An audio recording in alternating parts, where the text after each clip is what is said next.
Hey guys, don't you just love it when mega rich CEOs speak for customers and their wants, their needs, and what they're willing to pay and what we can afford? Well, Take-Two CEO Strauss Zelnick sure as hell thinks he knows what customers are ready for. Here's a report from Tweaktown. The headline reads, Take-Two, we think customers or consumers are ready for $70 games. There's obviously been a lot of discourse surrounding the price hike of video games from the normal standard of $60 to what is now the standard $70. People wondering whether this is justified. Well, let's see what CEO Strauss Zelnick had to say here. This is a statement he provided in a recent Morgan Stanley conference, and the statement reads as follows. In terms of pricing, we announced a $70 price point for NBA 2K21.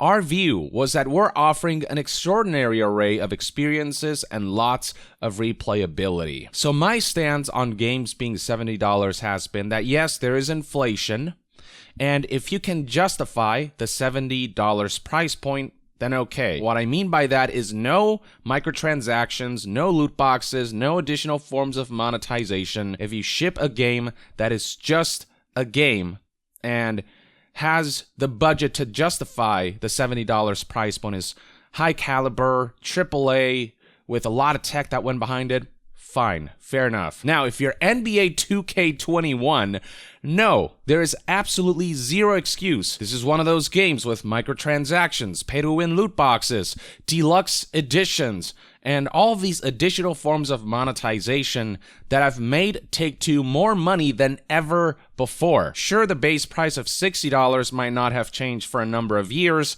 but the monetization, the business model, has changed. As monetization systems have gotten more and more egregious, these greedy game companies have become more and more profitable.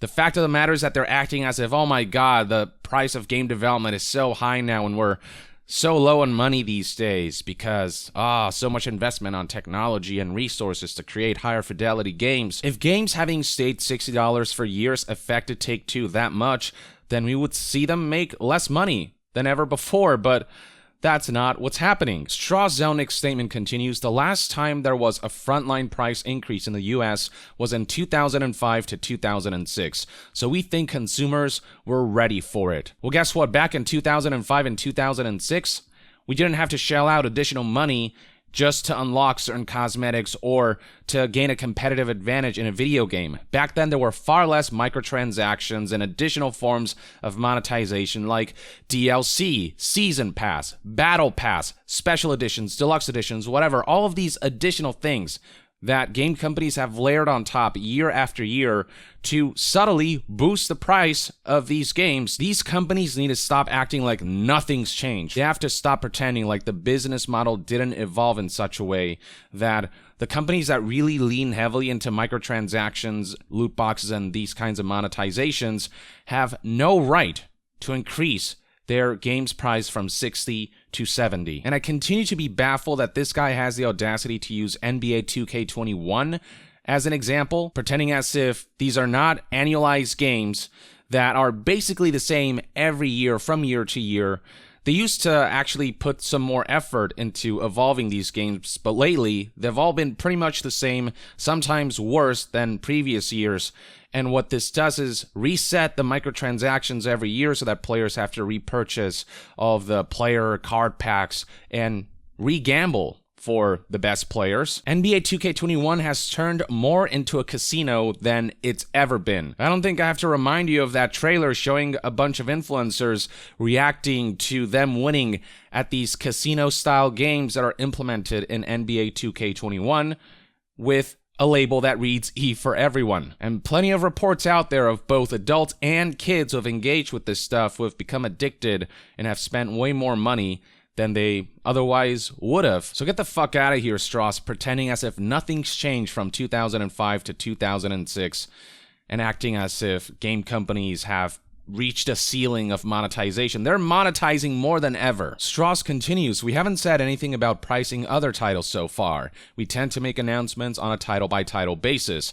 Our view is to always deliver more value than what we charge, to make sure both the experience and paying for the experience are positive for the consumer. Yeah, that's what Take-Two is known for. Strauss says he's making pricing announcements on a title-by-title basis, but if he deems NBA 2K21 one of the laziest franchises out there to be worth $70, then I don't suspect many games will be worth less than that from here on out from Take-Two. But more infuriating about this paragraph is the way he says that Take-Two wants to make sure both the experience and paying for the experience are positive for the consumer. Yes, because the sentiment surrounding NBA 2K being more like a casino than ever has been so incredibly positive, because the way you've monetized GTA Online and Red Dead Redemption Online have been so well received. Oh, and remember when on top of all the monetization that they've already got going with NBA 2K, recently they decided to try and add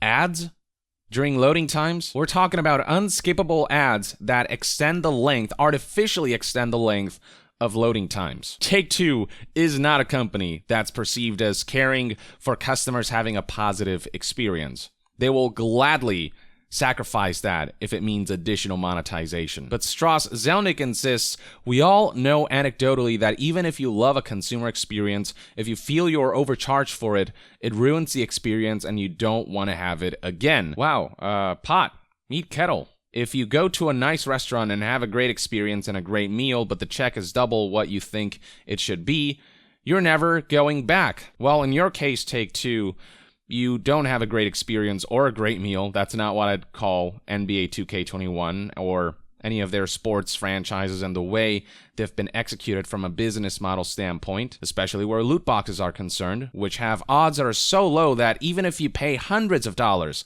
to open these loot boxes, these card packs, you may very well not end up getting the desired reward, the player that you've been seeking after. Now, as much as I'd like to say that people never go back to NBA 2K because they charge way more than the game is worth, the unfortunate thing is that NBA 2K has the advantage of being the exclusive provider of that NBA simulation. Take-Two straight up has a monopoly on the official NBA video game experience, and so fans of NBA and basketball, if they want to play a basketball video game that's as official as it gets, NBA 2K is kind of their only choice, and beyond that, the addictive mechanics, monetization systems that this game houses might keep certain people hooked for all the wrong reasons. And that's why, as much criticism as NBA 2K gets, it is still a franchise that's making boatloads of money. And so long as that continues to be the case, you know, Take-Two has no reason to change their ways unless